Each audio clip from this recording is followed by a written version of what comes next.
Hello everyone, here is Hel from Conscious Rebhell. Today I'm going to show you how to make Baba Ganoush, a delicious aubergine based recipe. Let's see how to make it in no time.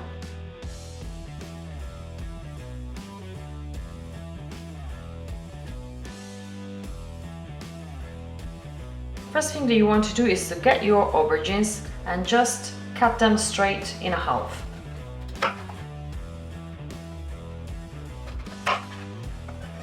Then you can cut them this way, diagonally.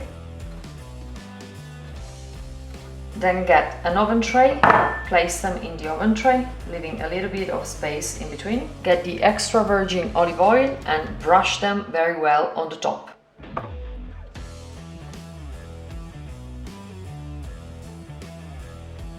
Remember to brush them very well, because otherwise they will burn. They will have to cook for a long time. We want them very moist on the top. Then switch on the oven at 180 degrees Celsius.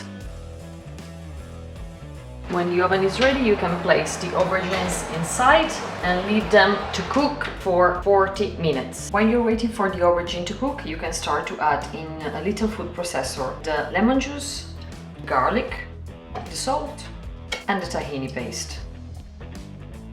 And let's not forget the extra virgin olive oil.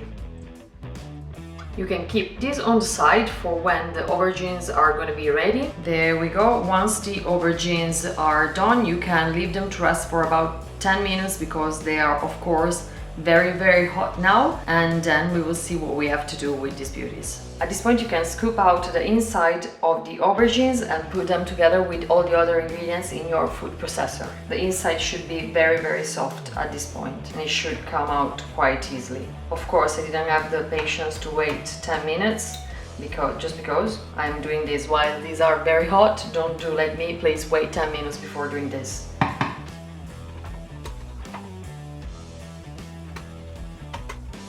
Once you put all the aubergines inside your food processor, nothing easier, just close your food processor and process until it does become a cream. And that's it.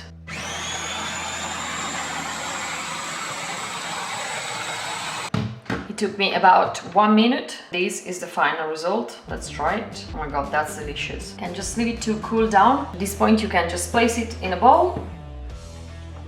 Sprinkle with a bit of fresh parsley, and that's it. Your Baba Ganoush is ready. You can eat it with crudities like carrots, cucumbers, or you can eat it on bread or even as a side to any dish. Thank you very much for watching this video. Please like, subscribe, comment down below. Let me know if you have any other idea or any other things that you would like to see on this channel. I have an Instagram profile too and Facebook one too. So if you'd like to follow me over there on Instagram, I give a little bit more hints about my life so you can see a bit more. Please subscribe even to tbsp Studio UK channel that I will leave the link down below. He's my husband and he's the one that is filming every single time. Thank you very much, homie. And I will see you in the next video. Bye.